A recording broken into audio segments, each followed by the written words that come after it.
فانقلب بحسبان والنجم والشجر يسجدان وفضل زمانا على زمان كما فضل مكانا على مكان وإنسانا على إنسان ونشهد أن لا إله إلا الله وحده لا شريك له لا ضد له ولا ند له ولا مثل له ونشهد أن سيدنا وسندنا وحبيبنا وحبيب ربنا وطبيبنا وطبيب قلوبنا ومولانا محمدا عبده ورسوله الذي أرسله الله تعالى بالحق بشيرا ونذيرا وداعيا إلى الله بإذنه وسراجا منيرا أما بعد فقد قال الله تعالى في كلامه المجيد وفرقانه الحميد أعوذ بالله من الشيطان الرجيم بسم الله الرحمن الرحيم كتاب أنزلناه إليك لتخرج الناس من الظلمات إلى النور صدق الله مولانا العظيم وقال رسول الله صلى الله عليه وسلم خيركم من تعلم القرآن وعلمه أو كما قال النبي عليه الصلاة والسلام إن الله وملائكته يصلون على النبي يا أيها الذين آمنوا صلوا عليه وسلموا تسليما اللهم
এবং মোবারকবাদ।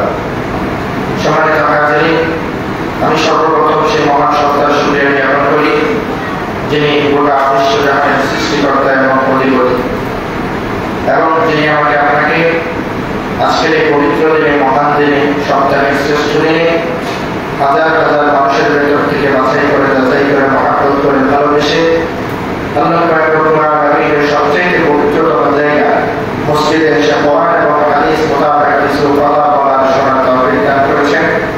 এজন্য সবাই শুরু একবার শুকরিয়া আদায় করি আলহামদুলিল্লাহ। সাথে সাথে লক্ষ কোটি সালাম ও দরুদ নিবেদন করি সর্বকালের সর্বশ্রেষ্ঠ মহামানব সাইয়্যিদুল মুরসালিন খাতামুন নবিয়্যিন আতা ইমাম তাজদার মদিনা হাবিব কিবরিয়া সরকার কায়নাত দো জাহানের সরদার বিশ্বনবী মুহাম্মদুর রাসূলুল্লাহ সাল্লাল্লাহু আলাইহি ওয়াসাল্লাম যার ক্লান্ত পরিশ্রমের মাধ্যমে আজ আমরা ইসলামকে এ পর্যন্ত পেয়েছি। সম্মানিত হাজিরিন,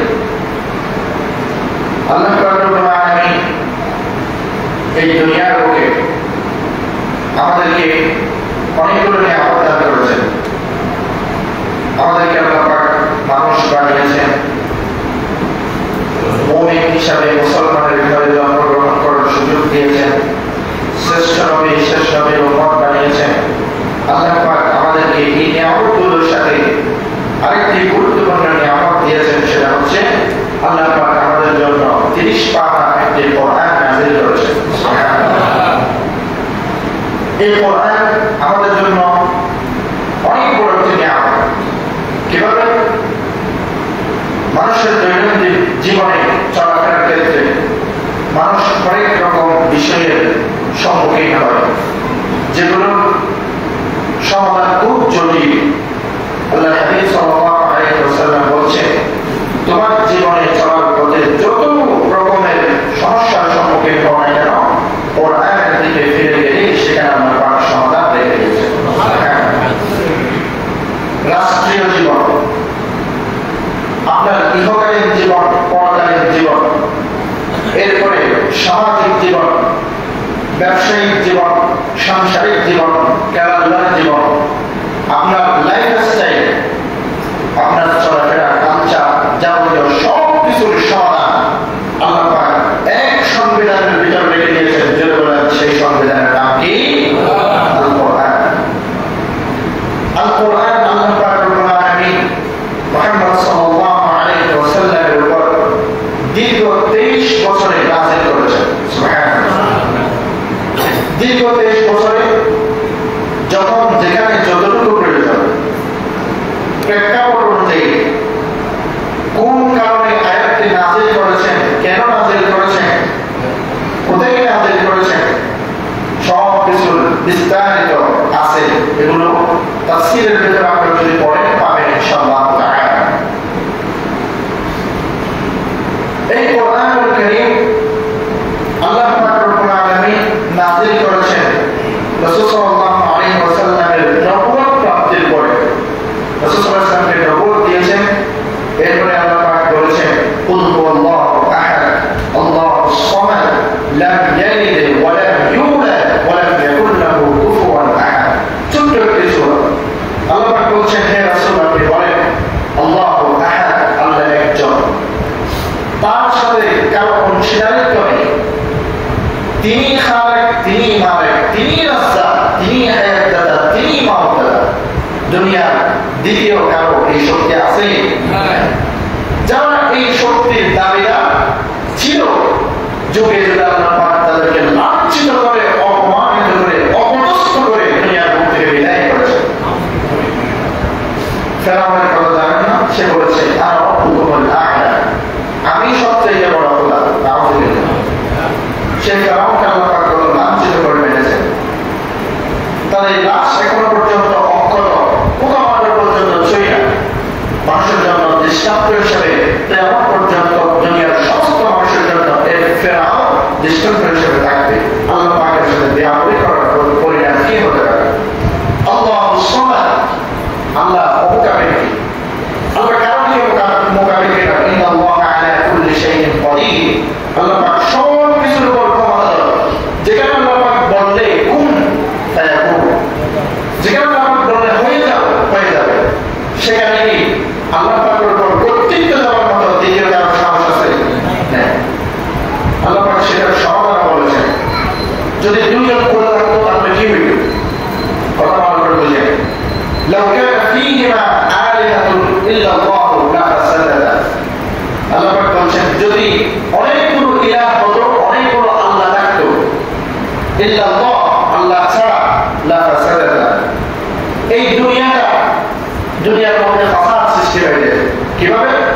এক আল্লাহ বলবে আমি বৃষ্টি দিব, আরেক আল্লাহ বলবে আমি কি দিব, রোদ দিব। মারামারি হয়ে যাবে, হবে কি হবে না? এজন্য আমার মাওলা পরবর্তীকার আর মহাপরাক্রমশালী শক্তিধর, যার উপরে কোনো ক্ষমতা দ্বিতীয় কেউ নেই, সে আল্লাহ পাক দুনিয়ার কারো দিকে মোতাবেক কেন। সুবহানাল্লাহ। লাম ইয়ালিদ ওয়া লাম ইউলাদ, তিনি কাউকে জন্ম দেন নাই, তাকেও কেউ জন্ম দেন নাই। ওয়া লাম ইয়াকুল লাহু কুফুয়ান আহাদ, তার সমকক্ষ কেউ নেই। সুবহানাল্লাহ। আমরা যখন নোলানিতে পড়তাম তখন ছোটদের একটি ইসলামী শিক্ষা ছিল, ছোটদের ইসলামী শিক্ষা।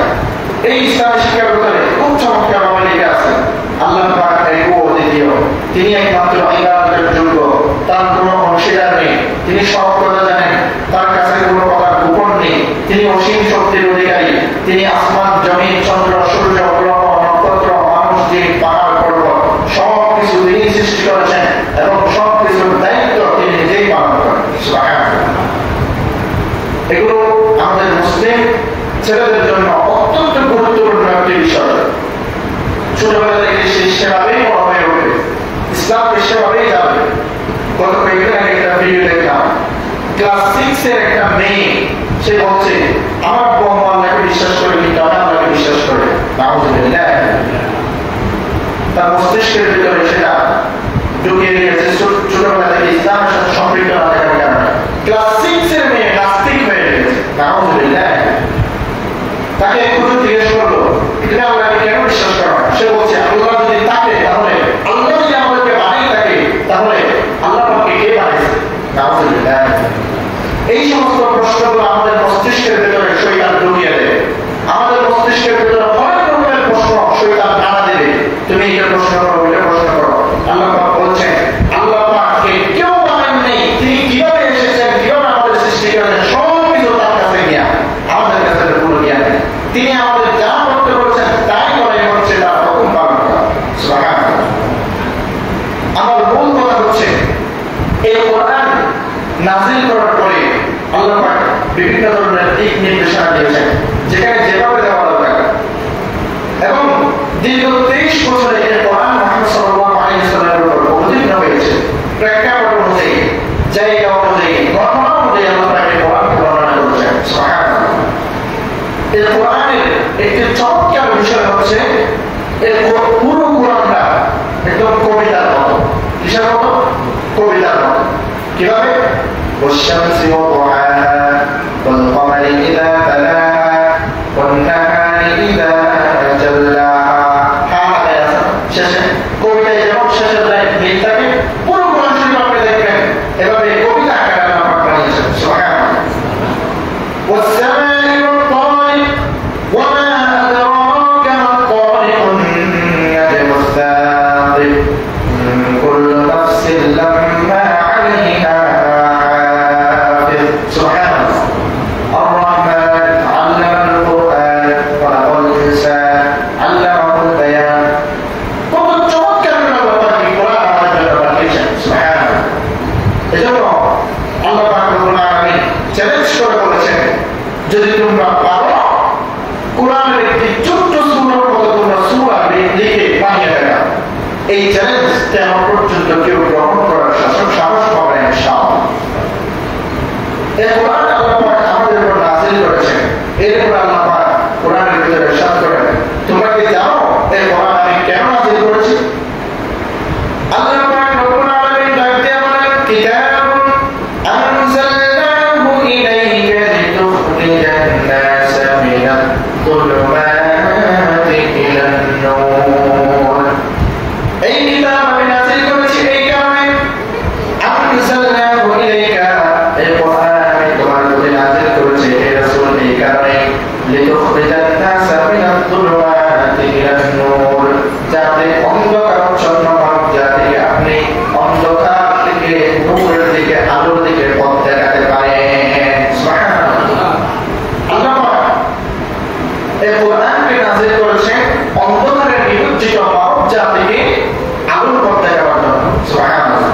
সুতরাং কেউ যদি অন্ধকারে থাকে, অন্ধকার মানে দিন থেকে দূরে থাকবে, অন্ধকার মানে লাইট সারা করে বন্দী থাকে না,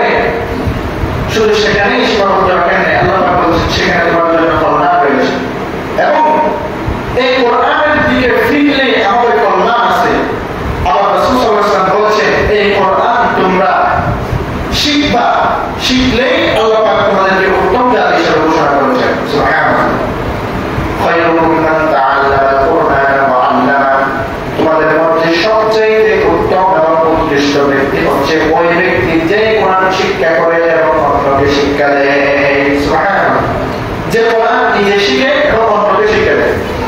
সুবহানাল্লাহ।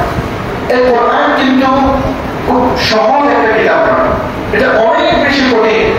আল্লাহ পাক বলছেন ইন্না আরাদনা আল-আমানাতা আলা আস-সামাওয়াতি ওয়াল আরদ ওয়াল জিবাল ফাআবাইনা আন ইয়াহমিলনাহা। আল্লাহ পাক বলছেন আমি এই কোরআনকে আসমানে দিয়েছিলাম, আসমান গ্রহণ করে নেই, জমিনে দিয়েছি, জমিন গ্রহণ করে নেই, এরপর আমি পর্বত পাহাড়কে দিয়েছি, সবাই এই কোরআনকে নিতে অস্বীকার জানিয়েছে। কেবল ওয়াশফাআনা মিনহা ওয়া হামালাহা আল-ইনসান, কেবল মানুষ এই কোরআনকে গ্রহণ করেছে। সুবহানাল্লাহ। তার মানে যে কোরআন আসমান গ্রহণ করতে পারে না, যে কোরআন জমিন গ্রহণ করতে পারে না, যে কোরআন পাহাড় এত বড় বড় বিশাল পর্বত গ্রহণ করতে পারে না, সে কোরআন কি সাধারণ কোনো বিষয় না। এটা গুরুত্ব, তাৎপর্য, মর্যাদা অনেক বেশি। আল্লাহ পাক এই মানুষকে কোরআন দিয়েছেন, মানুষই এই কোরআনকে গ্রহণ করেছেন। সুবহানাল্লাহ। এজন্য আল্লাহ পাক রব্বুল আলামিন যখন সাইয়েদনা জিবরাইল আলাইহিস সালামের মাধ্যমে কোরআন অবতীর্ণ করতেন, রাসূলুল্লাহ সাল্লাল্লাহু আলাইহি ওয়াসাল্লামকে সর্বপ্রথম এসে বলছেন ইকরা, রাসূল বলছেন মা আনা বিকারি, জিবরাইল বলছে পড়েন, রাসূল বলছে আমি পড়তে জানি না, জিবরাইল আবার বলছে পড়েন, রাসূল বলছে আমি পড়তে জানি না। দ্বিতীয়বার পড়ার পরে জিবরাইল পুরো এক আয়াত পড়ে দিলেন, একসাথে 5টা আয়াত নাযিল হয়েছে। আপনারা জানেন সূরা আলাকের শুরুতে আল্লাহ পাক বলছেন ইকরা বিসমি রাব্বিকাল্লাযী খালাক খালাকাল ইনসানা মিন আলাকিন ইকরা ওয়া রাব্বুকাল আকরাম আল্লাযী আল্লামা বিল কলমি আল্লামাল ইনসানা মা লাম ইয়ালাম। আল্লাহু আকবার। সাইয়েদনা জিবরাইল আলাইহিস সালাম বলছেন ইকরা, রাসূল বলছেন আমি পড়তে জানি না, তখন তিনি পুনরায় বললেন ইকরা বিসমি রাব্বিকাল্লাযী খালাক, পড়েন ওই প্রভুর নামে যে প্রভু আপনাকে সৃষ্টি করেছেন, খালাকাল ইনসানা মিন আলাক, যে আল্লাহ পাক গোটা মানব জাতিকে আল্লাহ পাক দুনিয়ার বুকে পাঠিয়েছেন, সৃষ্টি করেছেন।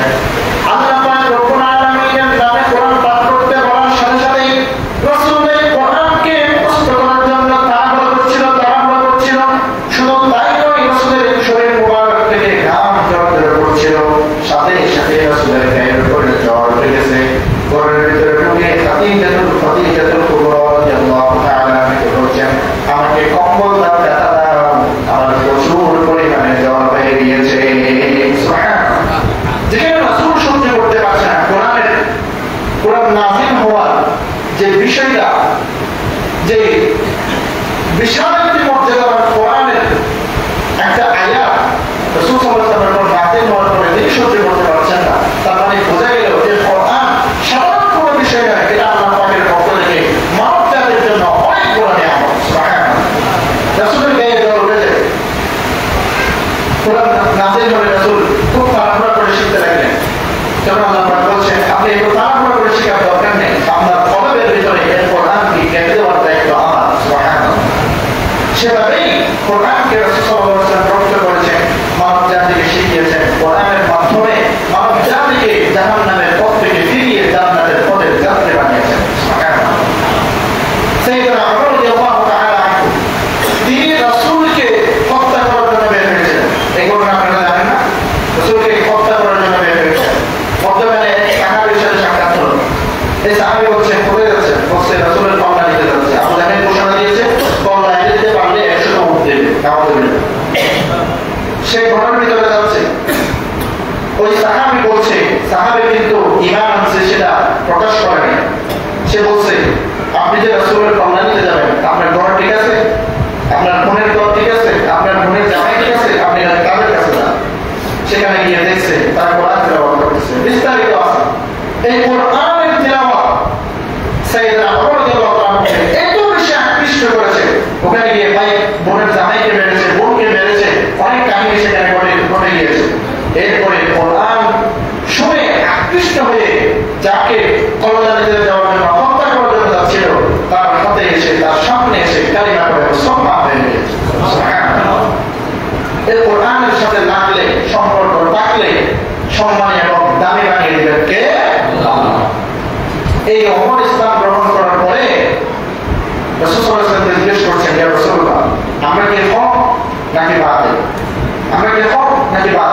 রাসূল বলছেন অবশ্যই আমরা আমাদের উপর আর কি হক হতে পারে, আমাদের উপর আর কি শক্ত থাকতে পারে। ওমর রাদিয়াল্লাহু আনহু বলছেন তাহলে আজকের পর থেকে আল্লাহর কসম আর গোপন কোন ইসলাম প্রচার করা হবে না, প্রকাশ্যে মক্কার জমিন আজকে ইসলাম প্রচার প্রচারণা করা হবে। সুবহানাল্লাহ।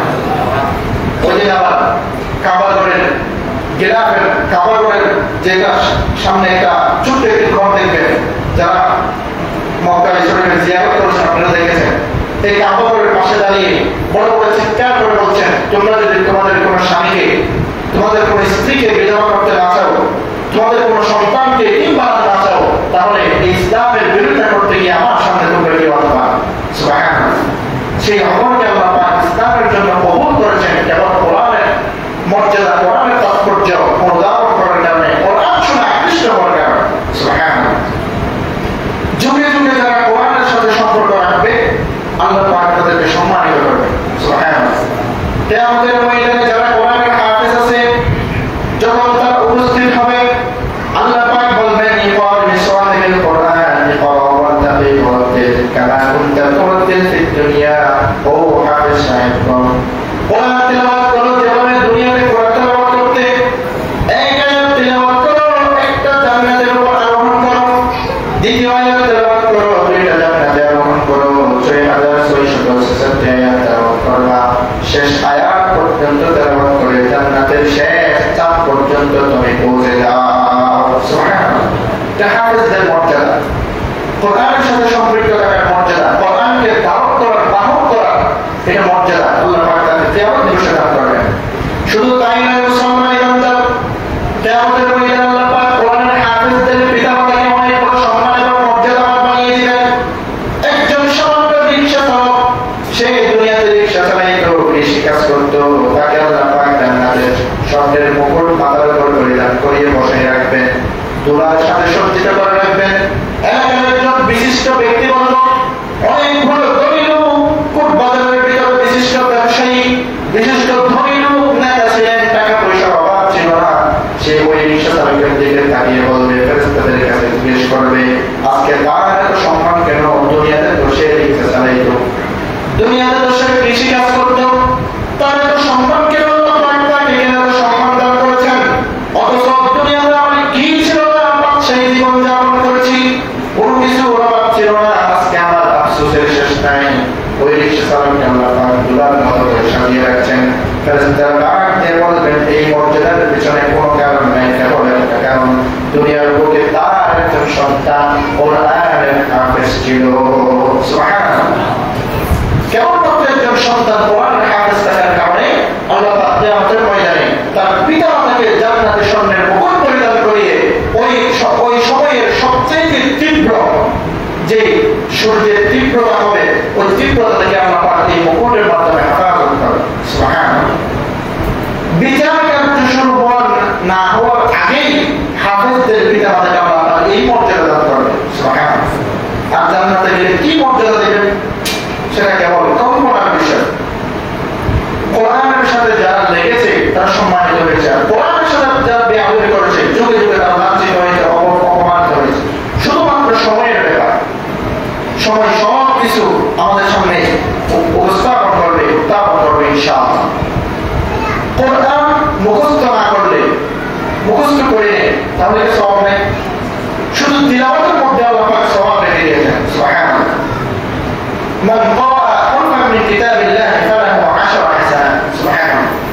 الله رسول صلى الله عليه وسلم বলেছেন কোন ব্যক্তি যদি কোরআনের কেবলমাত্র একটি হরফ তিলাওয়াত করে আল্লাহ পাক তার আমলনামায় 10 নেকি লিপিবদ্ধ করবেন। সুবহানাল্লাহ। আলিফ লাম মিম তিনটি হরফ, আলিফ একটি হরফ, লাম একটি হরফ, মিম একটি হরফ, যদি কোন বান্দা কেবলমাত্র আল্লাহর সন্তুষ্টি অর্জনের লক্ষ্যে আলিফ লাম মিম এই তিনটি হরফ পড়ে আল্লাহ পাক তার আমলনামায় 30 নেকি লিপিবদ্ধ করে দিবেন। সুবহানাল্লাহ। যালিকা কিতাবু লা রাইবা ফীহি হুদাল লিল মুত্তাকিন।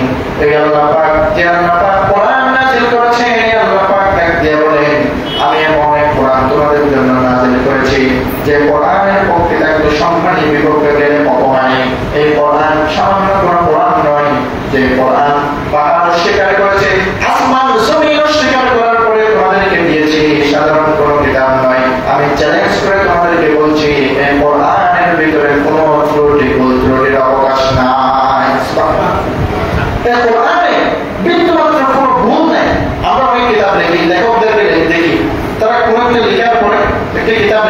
শেষের পৃষ্ঠে লিখে দিই, ভুল ত্রুটি করে ক্ষমার দৃষ্টিতে দেখবেন। তার মানে বুঝে যায় সেখানে অবশ্যই ভুল থাকতে পারে তার অজান্তে, কিন্তু আল্লাহ চ্যালেঞ্জ করে বলছেন এই কোরআনে কোনো ভুল নেই। সুবহানাল্লাহ। এজন্য মুসলমান ইমানদার তিলাওয়াত করলেও সওয়াব, কোরআন তিলাওয়াত করলেও সওয়াব। শুধু তিলাওয়াত করেন, ফজরের নামাজের পরে এক পৃষ্ঠা তিলাওয়াত করেন, এক পৃষ্ঠার মধ্যে কয়টা হরফ আপনি লেখেন, প্রত্যেক হরফকে 10 দিয়ে গুণ দেন, কত সওয়াব আমাদের এখানে। সুবহানাল্লাহ। আরেকজন সন্তান যদি কাছে কোরআন থাকে, সে প্রতিনিয়ত তিলাওয়াত করছে, আপনি দুনিয়াতে থাকতে কোরআনের বরকত পাবেন এবং কবর জীবনে গেলেও এই সন্তান কোরআন হাফেজ হওয়ার কারণে প্রত্যেক তিলাওয়াতের সওয়াব আপনার কবরের ভিতরে পৌঁছে যাবে। সুবহানাল্লাহ। যদি কোনো ব্যক্তি কোরআন তিলাওয়াত করতে না পারে, কোরআন তিলাওয়াত করতে জানে না, ওই ব্যক্তি যদি কোরআনের মহব্বত অন্তরের ভিতরে ধারণ করে, কোরআনের মহব্বত অন্তরের ভিতরে নিয়ে কোরআন খুলে যদি শুধু কোরআনের সুরে সুরে আঙ্গুল লাগাই, আঙ্গুল চালাই, আল্লাহর হাবিব সাল্লাল্লাহু আলাইহি ওয়াসাল্লাম বলছেন তার আঙ্গুল যত হরফের ভিতরে রাখবে প্রত্যেক হরফের বিনিময়ে একই পরিমাণ সওয়াব দান করা হবে। সুবহানাল্লাহ। কোরআন পড়তে আমরা কি হয়েছে, কোরআন মহব্বত যদি অন্তরে থাকে দামি বানিয়ে দিবেন কে? আল্লাহ দামি বানিয়ে দিবেন ইনশাআল্লাহ। কোরআনের সাথে যারা লেগেছে তারা দামি হয়েছে, কোরআনের সাথে যারা বেয়াদবি করেছে তারা ধ্বংস হয়েছে। একটা ঘটনা শুনে সংক্ষিপ্ত সময়ে 1999 সালে 17 আগস্ট তুরস্কের নেদারল্যান্ডে তুরস্কে একটি বিশাল ভূমিকম্প হয়েছিল, যে ভূমিকম্প পৃথিবীর ইতিহাসে আর কোনো জায়গায় হয় না। মাত্র 29 সেকেন্ডের ভূমিকম্প। এই ভূমিকম্পের কারণ উল্লেখ করতে গিয়ে আরবের বিভিন্ন শায়েখরা বিভিন্ন পত্রপত্রিকা মিলিয়ে তারা সামনে এনেছে, সেখানে তারা বলেছেন তুরস্কের নেপাল পেয়েছিল ওই সময় 30 জন আমেরিকান জেনারেল, এরপরে 30 জন তার্কি জেনারেল, ইসরায়েলি 30 জন ক্যাপ্টেন এবং কর্নেলকে তারা সেখানে আমন্ত্রণ করলো। তারা সমুদ্র তীরে বিশাল একটি 5 স্টার হোটেলে তাদের আয়োজন করলো নেপাল ডে উপলক্ষে। তারা সেখানে নাচ করবে, গান করবে, নৃত্য করবে, মদ খাবে, গাঁজা খাবে, যাবতীয় অন্যায় কাজে তারা সেখানে লিপ্ত থাকবে। নাউযুবিল্লাহ। এই নেপাল ডেতে তারা সবাই আসলো, আনন্দ উদযাপন করছে। প্রায় 10 টার মতো পুরো একটা 5 স্টার হোটেল সেখানে ভাড়া করে সেখানে তারা অবস্থান করছে, নৃত্য করছে। মহিলারা কারো গায়ে কাপড় আছে কারো নেই, যেভাবে তারা ইহুদি খ্রিস্টানরা আনন্দ উদযাপন করে সেভাবে তারা করছে। এই নৃত্য করার মুহূর্তে নাচ গান ডান্স করার মতো অবস্থায় একজন তার্কি জেনারেল ইসরায়েলি ক্যাপ্টেনকে বলছে তুমি একটি কোরআন নিয়ে আসো। নাউযুবিল্লাহ। এই অপবিত্র স্থানে যেখানে মদ গাঁজা ছড়াছড়ি, সেই জায়গায় বলছে তুমি একটি কোরআন নিয়ে আসো। কোরআন নিয়ে আসা হলো। তিনি বলছেন, ওই তার্কি জেনারেল বলছে ক্যাপ্টেনকে তুমি সূরা হিজরের প্রথম আয়াত পড়ো, যেখানে আল্লাহ পাক বলছেন আলিফ লাম রা ইন্না নাহনু নাযালনা যিকরা ওয়া ইন্না লাহু লাহাফিজুন ওয়া মা ইয়াওয়াদ্দু আল্লাযীনা লাও কানু মুসলিমিন। ওই সূরা আমার ঠিক মনে পড়ছে না, আল্লাহ পাক এটা বলছেন ইন্না নাহনু নাযালনা যিকরা ওয়া ইন্না লাহু লাহাফিজুন। এই কোরআনের সূরা থেকে এটা প্রেক্ষাপট আছে, যেখানে আল্লাহ পাক বলছেন যে তুমি সূরা হিজরের এই আয়াতটা পড়ো। তখন তিনি বললেন, কারণ জেনারেলের কথা অবশ্যই মানতে হবে ক্যাপ্টেনকে। সে অনুযায়ী কোরআন পড়ে তাকে বলছেন তুমি কোরআন তেলাওয়াত করো। সে ক্যাপ্টেন তেলাওয়াত করছে ইন্না নাহনু নাযালনা যিকরা ওয়া ইন্না লাহু লাহাফিজুন। তখন বলছে তুমি এটার অর্থ জানো? জেনারেল জিজ্ঞেস করতেছে এটার অর্থ জানো? ক্যাপ্টেন বলছে আমি অর্থ যত পারি না এমনি পড়তে জানি। তখন জেনারেল বলছে এটার অর্থ তুমি আমার কাছ থেকে শোনো। যে কোরআন নাযিল করছে সেই বলছে এই কোরআন আমি নাযিল করেছি, কিয়ামত পর্যন্ত এটা সব রকমের দায়িত্ব আমার। সুবহানাল্লাহ। তখন এই তার্কি জেনারেল ডাক দিয়ে বলে যে কোরআন নাযিল করেছে, যে এই কোরআন হেফাজতকারী, তাকে আমি দেখতে চাই সে আজকে কোরআনকে কিভাবে হেফাজত করে। নাউযুবিল্লাহ। এই বলে সে কোরআনের পৃষ্ঠাগুলো 2 হাতে চিপতে লাগলো। চিপতে চিপতে ডান্সরত অবস্থায়, নৃত্যরত অবস্থায় উলঙ্গ নারীদের পায়ের নিচে কোরআনকে ছড়িয়ে দিল। নাউযুবিল্লাহ। ওই ক্যাপ্টেন যে কোরআন নিয়ে এসেছে সে বলছে আমি হঠাৎ করে দেখলাম আকাশ কমলা রং ধারণ করেছে, আমি দৌড়ে বিল্ডিং থেকে বের হয়ে গেলাম। বিকট শব্দের কারণে বিল্ডিং এর ভিতরে যত ডান্সরত অবস্থায়, অন্যায় কাজরত অবস্থায় মানুষগুলো সবার কানে পর্দা পেটে গিয়েছে। মাত্র 29 সেকেন্ডের একটি ভূমিকম্প হয়েছে, 50,000 মানুষকে আল্লাহ দুনিয়ার মুখে বিদায় করে দিয়েছে। নাউযুবিল্লাহ। এবং ওই 29 সেকেন্ডের ভূমিকম্পে এই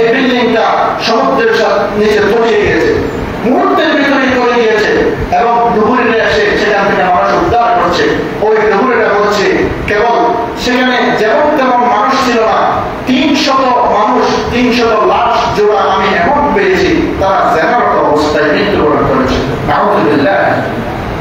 এই কোরআনের সাথে বেয়াদবি করার কারণে তাদের এই ফল পরিণত হয়েছিল। সেই আল্লাহ এখন আছে না নাই?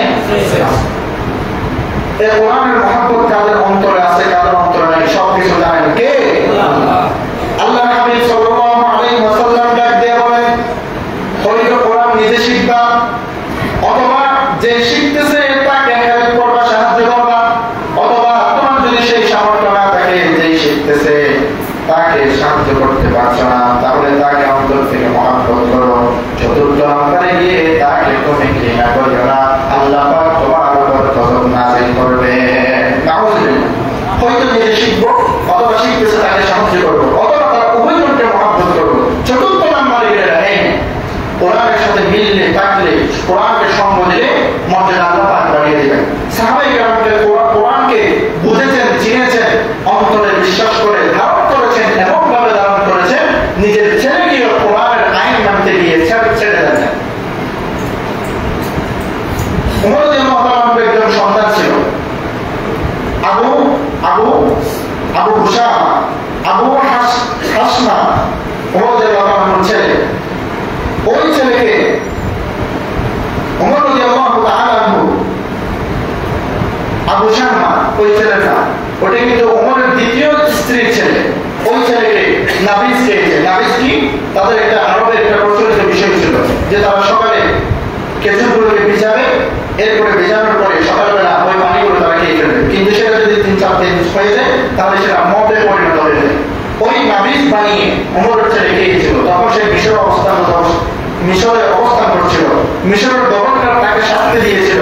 ওমর তাকে বলেছেন, আমার ছেলে হিসাবে তুমি তাকে লুকিয়ে শাস্তি দিয়েছো, সেটা আমি মানব না, তুমি তাকে আমার কাছে পাঠিয়ে দাও। মদিনায় আসার পরে জনসম্মুখে তাকে ব্যত্রাঘাত করে ওই কোরআনের আইন বাস্তবায়ন করেছেন। সুবহানাল্লাহ। অনেকে এখানে একটি কথা বলে থাকেন, সেটা হচ্ছে ওমর রাদিয়াল্লাহু আনহুর ছেলেকে মারার পরে সে সেখানে মারা গিয়েছে, তাকে কবর দেওয়ার পরে কবরের উপরে আবার ব্যত্রাঘাত করা হয়েছে। এটা হচ্ছে একটা ভুল প্রচলিত বিষয়। এটা সঠিক সমাধান হচ্ছে, সঠিক বিষয় হচ্ছে তাকে প্রভাব করার পরে 1 সপ্তাহ পরে সে মারা গিয়েছে। 1 সপ্তাহ অথবা 8 দিন পরে সে মারা গিয়েছে এবং তাকে কবরে দাফন করা হয়েছে। এবং তাফসীরের ভিতরে উলামায়ে কেরাম উল্লেখ করেছেন যে সে মারা যাওয়ার কারণ হচ্ছে অধিক জোরে ব্যত্রাঘাত করার কারণ। মানে ওমর রাদিয়াল্লাহু আনহু কোরআন আইন বাস্তবায়ন করতে গিয়ে নিজের ছেলেকে এমন ভাবে প্রহার করেছেন যেন কিয়ামতের মধ্যে আল্লাহর কাছে কাম করে না। সুবহানাল্লাহ। সেই ওমর কোরআনের সাথে লেগে সম্মানিত হয়েছে, মর্যাদা হয়েছে।